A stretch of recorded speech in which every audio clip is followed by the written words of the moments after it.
Hello, welcome to DM Neurology Made Easy. So, this is the fourth edition of Stroke MCQs, the edited version of the Fine Neurophilia series, the quick revision one. So, let's see the questions one by one. So, which one of the following is the least useful treatment of carotid stenosis? So, you got the idea regarding the atherosclerotic plaque causing stenosis, and if more than 70%, we resort to some sort of surgery treatment. We can either go for endarterectomy, bypass, stenting, or medical management. So, what do you think is the least useful? Carotid bypass has not been found to be useful in case of carotid stenosis. Medical management is actually useful. Some trials have shown, especially Sampras trial has shown that medical management is better than endarterectomy. So this is actually some studies which were given in Harrison. The Sampras trial, as I have told you, told that actually aspirin is better than the carotid, the endarterectomy. And CREST trial showed that actually we have seen two modalities of treating a stenosis. One is the endarterectomy and other is the carotid stenting. So this is actually neurosurgeon would do a endarterectomy, and neurologist or neurointerventional radiologist usually does stenting. And we are doing in our hospital, and we have significant benefits with while doing stenting of these patients. The stroke reduction is very less, and side effects also are very less, and hospital stay also is reduced with in case of stenting, because we are going through a femoral artery going to the brain and just deploying a stent, same as the stent used in cardiac procedure. So this is another question, very important study, which was a landmark study, which changed the management of stroke. As I had told you, I had already told you that this study was the one which was done in 1996, and this study changed the course of the management of stroke. So, which is the study, and what did it come up with? This is actually the NINST RTPA stroke study, which looked into the thrombolysis. They use the agent alteplase to thrombolyze strokes which presented within 3 hours, and there was significant improvement when compared to the placebo or those who were medically managed. So these Europe ECAS3 is also a stroke study, which I'll explain later. And this is actually stroke intravenous thrombolysis. These two are intravenous thrombolysis study, and this PROACT trial is using using a thrombolytic agent called urokinase, or otherwise called pro-urokinase, and this is actually an intra-arterial study. These are intravenous study, and this is an intra-arterial. This is Chinese acute stroke study is a study dealing with antiplatelets. So what is the standard dose of alteplase used in acute stroke? This question was asked in the recent AIMS, that is AIMS November exam. So this is a repeat question. Nobody should make mistake in this.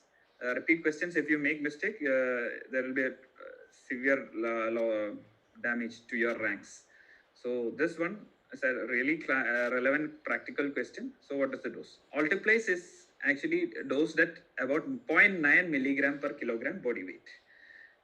So is there any importance of this value of 0.6? Actually, 0.6 is this is actually the standard dose of alteplase, that is 0.9. There are studies being conducted comparing this lower dose of 0.6 versus standard dose of 0.9, and they have found out that there is no significant difference, and in fact the bleeding risk is reduced. Actually the intracranial hemorrhage what you call is symptomatic intracranial hemorrhage, which is a negative endpoint, is decreased in case of low dose alteplase study. And maybe future, especially in Asian population, so maybe in future we may reduce the dose so that the intracranial hemorrhage is reduced. And this is Actilase. We use Actilase 50 milligram, and Tenectase is the newer one. As you should know that the Tenectase actually is not FDA approved, but DCGA, that is the Drug Controller General of India, DCGA has approved it in 2016, and this actually we can use less than 3 hours. And also the latest guidelines of AHA also has in 2018 has also come up suggesting that we can use Tenectase within within 3 hours. Sorry, within 3 hours. But Alteplase, as you know, by NINS trial, it was up to 3 hours, and now it has been extended to 4.5 hours for thrombolysis of patients presenting with stroke within the window period. Alteplase, there is just a 3 amino acid difference between tenecteplase and alteplase. But the difference is huge when it comes to the action. It has a 14-fold greater fibrin sensitivity, and also it is there is something called plasminogen activator inhibitor, which reduces the effect of these with these thrombolytic agents. So the tenectase is resistant to that, and also it doesn't have procoagulant action, and the half-life is much longer. It is nearly 18 minutes. This is actually a question which could be asked. Tenectase action is 18 minutes. So what is the action of actylase? It's nearly 3 to 5 minutes. That is why we give it as an initial bolus dose of 10% initially, following which we give the continuous infusion for about 1 hour. And we have to remember these studies on thrombolysis. That is, as I initially told you, 3 hours thrombolysis was approved with the NINS trial, ECAS-3 up to 4.5 hours. These trials, Atlantis and IST, International Stroke Trial, told that beyond 4.5 hours, it is futile, no use in doing a thrombolysis. And one study that is Enchanted, this has been given in Harrison. All the studies have been taken from Harrison, showed that about the low dose alteplase. I told you that 0.6 is the low dose and 0.9 is the standard dose. And now ECAS-4 is looking into whether thrombolysis is possible up to 9 hours. And these are the studies comparing the tenectase versus alteplase. All the studies showed that there was no significant change, difference between tenectase and alteplase. Even in our hospital, we had done a study. But the problem with this tenectase is it can be given in a single bolus. That is just a 5-second injection. We are able to thrombolyze the patient. But alteplase, as you know, we have to wait for about 1 hour. So a patient coming with a stroke within acute window period, and we are taking 1 hour, especially if the patient is planned for thrombectomy, we are losing time. But tenectase, as we know, just need an initial push is needed, and it has a better fibrin selectivity. And on top of it, the practical aspect is tenectase is the cost of tenectase is less. Nearly 29,000 we get in our hospital. Alteplase is it was initially 48. Last year it changed, it came down to 39. So that is the importance of tenectase, alteplase, etc. So listen to this question carefully. The question will come in the end. So I'll show you a case scenario. This was regarding a 60-year-old male with left-sided weakness. And there was deviation of angle of mouth. He presented early morning. And the window period was actually 8 hours with an NIHS of 12. And this was the patient. This patient has a right MCA dense sign. As you know, we have studied last week regarding the early signs of in CT. So dense MCA sign. And this was the occlusion. When we took the patient for angiogram, this was the occlusion we found. And in such a patient, you saw the case scenario. Which of the following studies supports the treatment with thrombectomy in this patient? So it was an 8-hour window we had. So what do you think is the study which supports thrombectomy in such patients? In 2015, 6 trials came into being which supported thrombectomy, refuting the old claims that it is harmful or dangerous. And also in the latest last year, Diffuse-3, 2018 Diffuse-3 came, extending the window period to 16 hours. And now the Dawn trial has extended the window period for thrombectomy to about 24 hours. So this is actually, we are justified in treating the patient for thrombectomy who came with the window period of 8 hours with the Diffuse-3 trial. And this is there in Harrison. I have taken the picture from Harrison. So as you see, this was the occlusion, and immediately after thrombolysis, the flow is totally restored.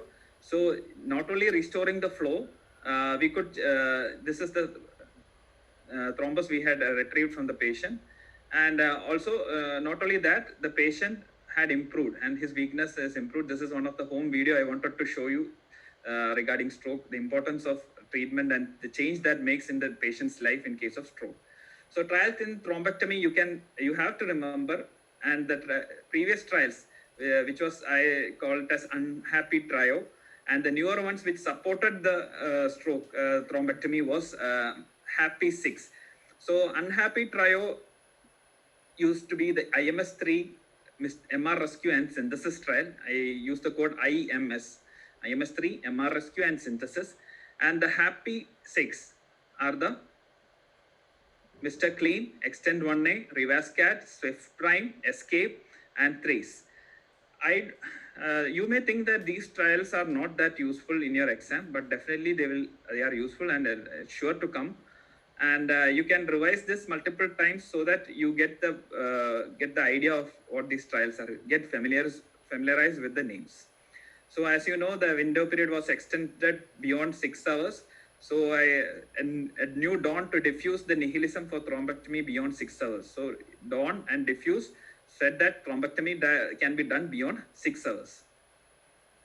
So which one of the following is, that was regarding thrombolysis, something regarding thrombectomy. We had read regarding stenting and endarterectomy. So which of the following is a wrongly matched pair? Neuropharmacology, especially in stroke, is very important because so many questions regarding anticoagulants and antiplatelets are being asked these days. And as we know, which is the wrong pair from the following? This is a table from Harrison, which shows that antithrombotic drugs could be antiplatelet, anticoagulant, or fibrinolytic agents. And regarding antiplatelet drugs, actually, ticlopidine is a P2Y12 receptor blocker. And this group of drugs you have to remember, that is, aspirin is a COX inhibitor, and thus results in thromboxane synthesis inhibition. CAMP enhancer is dipyramidol. GP2B3A antagonists are mostly nowadays tried in stroke management extensively, especially in acute stroke, but results were not that good, especially abscesimab. And fibrinolytic agents, as you know, the newer ones are, one more drug you should remember is desmoteplase. Some studies like DIAS, etc. are coming under desmoteplase. And these are the reversal agents, the tranexamic acid and the IACA. So this slide summarizes everything regarding antiplatelet and antithrombotic drugs. And regarding anticoagulants, so many questions come from this part. So learn it by heart regarding that, anticoagulation. So again, I would like to emphasize some recent advancement in case of anticoagulation. Which of the following, is actually a match the following question. Which study we looked into which? So I don't want to confuse you, but you just remember this fact that almost it corresponds to the first letter, except for dabigatran. So I remember, like, we are using dabigatran as a NOAC, that is a newer oral anticoagulant. So we rely on dabigatran. So RELY trial was for dabigatran. Rest, remember the first words, the first alphabets. R for Rocket AF for rivaroxaban, Aristotle A for apixaban, Engage AF E for edoxaban.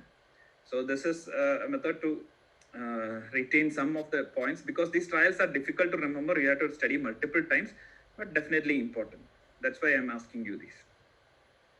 So again, this was anti-playlist. Anticoagulation, some portions which have been usually asked is, which is a factor 2A inhibitor among these following. Usually all four will be given. All looks the same because an is there. But thrombin is different from others, thrombin inhibitors. Also, regarding the reversal agents, we had talked in the last class regarding diaracimab, etc. And these are the trials which we just saw. So, and you have to need to know one thing, that actually in case of renal failure patients, we never go for dabigatran. And dabigatran has also a side effect of gastric bleeding. And the reversal agent we have discussed in last class. Please go through the reversal agents. We have studied extensively in the last class. And dosing also, dabigatran, what we use the dose is actually 110 milligram BD. It is considered to be low dose. 150 milligram is the standard dose. So next is regarding the management. What is the recommended door to needle time in the latest AHA stroke guidelines for thrombolysis? This question, this guidelines part in any topic you take is very important because it's more relevant. This is the protocol we follow in any case, any disease. So in stroke, AHA guidelines came in actually 2018, and hence there is importance to know, apart from studying the textbook, that we need to learn these guidelines. So try to answer this question. I have launched the poll. Door to needle. So the door to needle is the once the patient comes to your door, and when you actually either thrombolize the patient with an injection or do a means actually this AHA guidelines is sorry just for thrombolysis, not for thrombectomy. Our door to needle time in my study was actually 20 minutes. This is ours is a rural setup. Even us, we could make it. Then definitely I think most of the centers would be having a door to needle time definitely less than 60 minutes. So that is the importance of studying the guidelines. You please go through this 2018 guidelines, but it's very difficult to go through the entire chapter just because it's a huge portion. Easy way is actually in SlideShare. There is actually in 2019 January one SlideShare by one doctor has been put. I forgot his name, but just you can type the SlideShare and take the guidelines, and it's extensively well prepared SlideShare, and you can study from that. You have to revise multiple times to come in terms with the guidelines. And regarding the guidelines, door to needle time, the primary goal is to treat within 60 minutes. Once the patient is suspected to be having stroke, 60 minutes, that is our primary goal. And in the guidelines itself, they have given that the secondary goal is to treat even better, that is within 45 minutes. So once the patient comes, do imaging fast, then make a decision. Decision making takes the most of the time, and then treat the patient within 45 minutes. Every exam, every question, especially these kind of long sentences, take your time to read to come to a conclusion. Maybe in first go you may not be able to answer, but you can rule out the other options and come to an answer.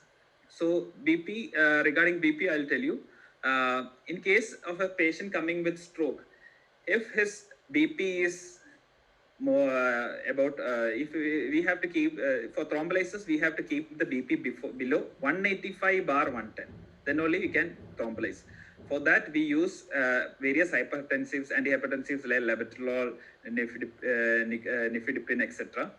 And for patients, if you are not planning to thrombolize or do thrombectomy in such patients, we can, even if the BP is, you have to just keep the BP below 220/110. So that is very important to know. And we needn't suddenly reduce the BP if you see a BP above 220 systolic. We can actually go for a 15% reduction later on. And it's important to keep the BP at least above 180 for some period of time, so that the perfusion to the brain is maintained. And the answer to this is actually this should be reduced less than 185/110 before thrombolysis.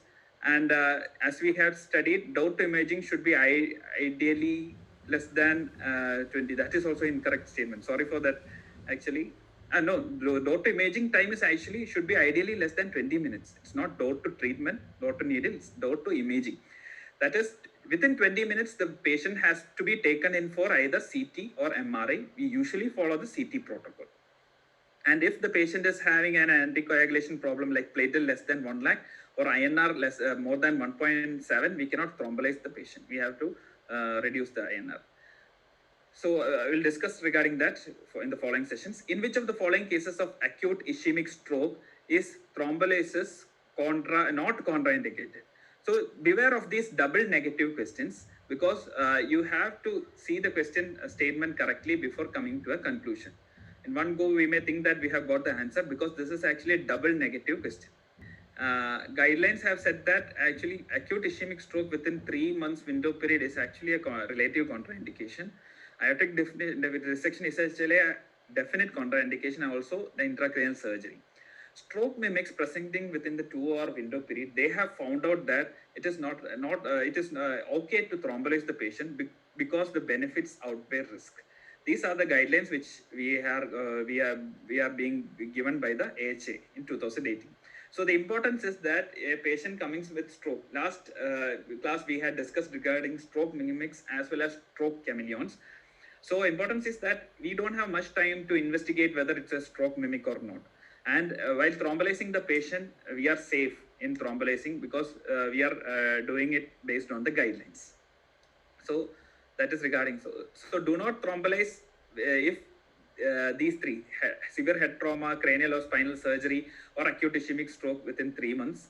Also in SH patients, patient who was on low molecular weight heparin last 24 hours, aortic dissection, infective endocarditis, or intraaxial neoplasm, better not to thrombolyze. And GA malignancy with bleed within 21 days, better not to thrombolyze.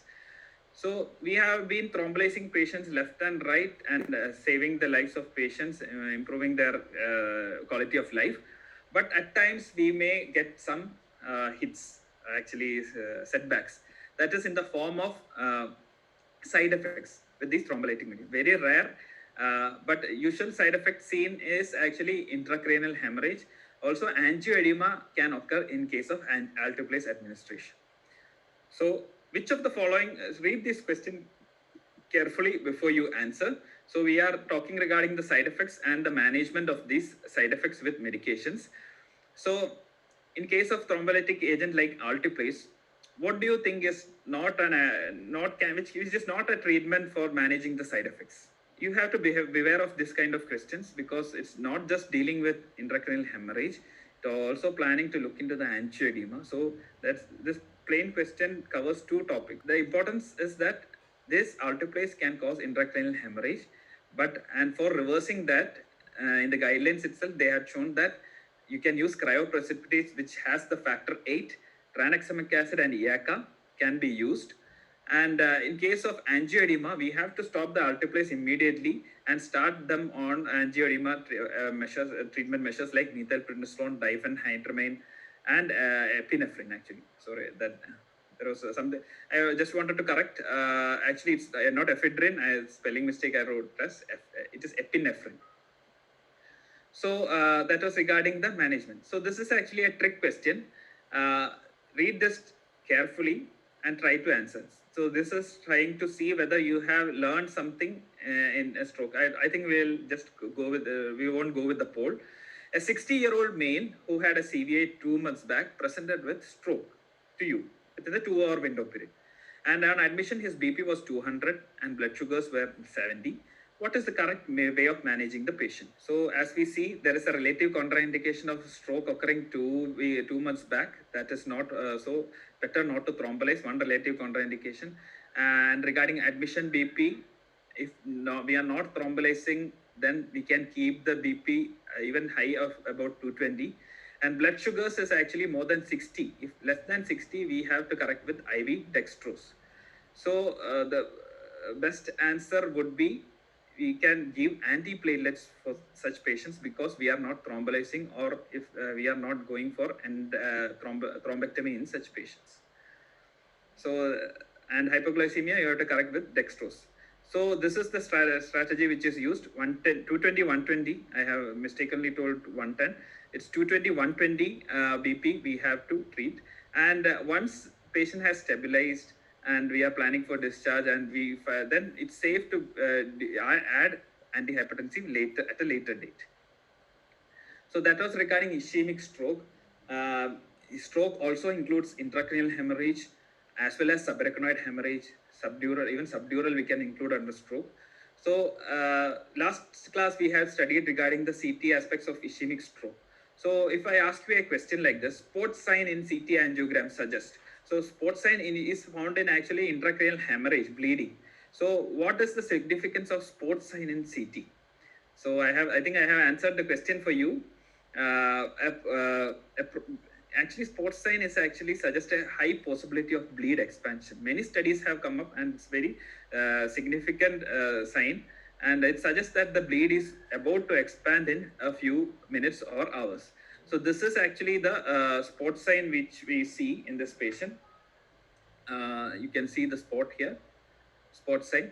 And this MRI I have kept, this is actually cerebral microbleeds in a subtraction weighted MRI. We see the cerebral microbleeds. These also are important. If it is more than 10, we have to be careful in thrombolizing such patients. So this patient may come with a stroke, but we know he may have a cerebral microbleed due to various reasons. Cerebral amyloid angiopathy is one cause of cerebral microbleed, If it's more than 10, we have to be careful while thrombolizing because they are highly likely to get a intracranial hemorrhage. And this is regarding spot sign, and this is actually MT delta sign in patient with cerebral venous thrombosis. And I think the stroke advanced part is very difficult to master because it's extensively wide, contains lots of trials and lots of numericals to learn, but they are high yield topics.